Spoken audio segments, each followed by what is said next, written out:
आपके और मेरे पर्सपेक्टिव से एक बहुत महत्वपूर्ण खबर है। देखिए, आज की तारीख में हम जो भी इंश्योरेंस प्रीमियम पे करते हैं उसमें लगने वाली जीएसटी की दर और जो जीएसटी की अमाउंट है वो वाकई मिडिल क्लास के लिए काफ़ी, अगर आप देखें, वो भारी अमाउंट होती है। और ये मुद्दा काफ़ी समय से चला आ रहा है, इसके रेशनलाइज को लेकर, इसको कम करने को लेकर।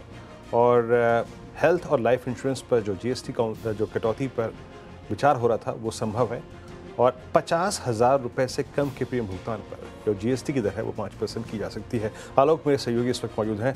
आलोक, ये मुद्दा काफ़ी समय से है और वाकई मिडिल क्लास को राहत देने के लिए एटलीस्ट आपका जो हेल्थ इंश्योरेंस है, जो आपका लाइफ इंश्योरेंस है, उसका जो प्रीमियम होता है, इस पर जीएसटी की दर रेशनलाइज की जाए। अब इसकी संभावना कितनी लग रही है इस बार?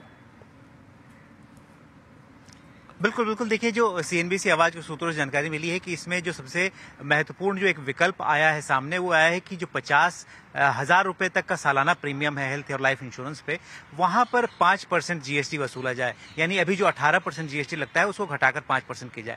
लेकिन जो मैं बता दूं, सबसे अहम बात यह है कि जो फिटमेंट कमेटी इस पूरे मसले को देख रही थी वो किसी ठोस नतीजे पर नहीं पहुंच पाई है। कोई ठोस रिकमेंडेशन जीएसटी काउंसिल को नहीं भेजा है। बजाय इसके उसने कई तरह के विकल्प भेजे हैं जिस पर अंतिम फैसला जीएसटी काउंसिल करना है। अगर हम विकल्पों की बात करें तो सबसे पहला विकल्प तो यह है कि जो लाइफ इंश्योरेंस है वहां पर कहा गया है कि जो प्योर टर्म इंश्योरेंस होगा, जहां पर कोई इन्वेस्टमेंट नहीं होगा, वहां पर जीएसटी को घटाकर 5% किया जाए या फिर उसको माफ किया जाए। एक तो यह है। रही बात अगर हेल्थ इंश्योरेंस की बात करते हैं तो वहां पर भी 4 विकल्प दिए गए हैं। वहां पर कहा गया है कि अगर हम पूरे तौर पर अगर हम हेल्थ इंश्योरेंस पर जीएसटी को एग्जम्प्ट कर देते हैं तो वहां पर 3500 करोड़ रुपए का सालाना रेवेन्यू का नुकसान होगा। दूसरा विकल्प यह दिया कि सिर्फ सीनियर सिटीजन को, जो कि 5 लाख तक कवरेज है उनको घटाकर उन पर जो जीएसटी है उसकी कटौती की जाए, तो वहां पर बताया गया है करीब 1700 करोड़ रुपए का नुकसान है। तीसरा ऑप्शन है कि जो प्रीमियम सिर्फ सीनियर सिटीजन पे करते हैं उन पर एग्जम्पशन दिया जाए, तो वहां पर 650 करोड़ रुपए का नुकसान है। और अगर पूरी तरह से हेल्थ इंश्योरेंस पर अगर जीएसटी हटा दिया जाए तो उससे जो फिटमेंट कमेटी का असेसमेंट है कि इससे 3500 करोड़ रुपए का नुकसान पहुंचेगा।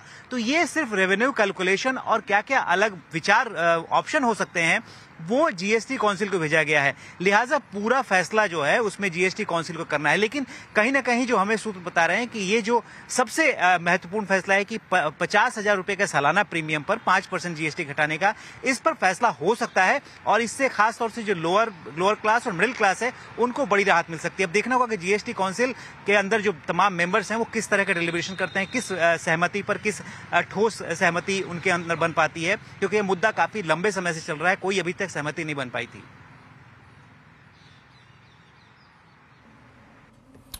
ओके, शुक्रिया आलोक। तो यहाँ पे पूरी तौर पे राहत मिलती है, आंशिक रूप से मिलती है, या फिर सिर्फ अगर आप देखें ये जो टर्म इंश्योरेंस है उस पर राहत मिलती है, सीनियर सिटीजन्स के लिए मिलती है? और ये अभी आई थिंक दिखना पड़ेगा, लेकिन ये मुद्दा है। और शायद अगर पूरी तौर पे अगर इसको 5% कर दिया जाए या फिर एटलीस्ट 50,000 से नीचे की पॉलिसीज़ का जो प्रीमियम है उसको अगर 5% कर दिया जाए तो बड़ी राहत होगी। बट जैसे कि अभी आलोक ने बताया कि कई विकल्प हैं जिस पर शायद ये जीएसटी काउंसिल जो है विचार करेगी। शुक्रिया आलोक आपका पूरा इस बातचीत के लिए।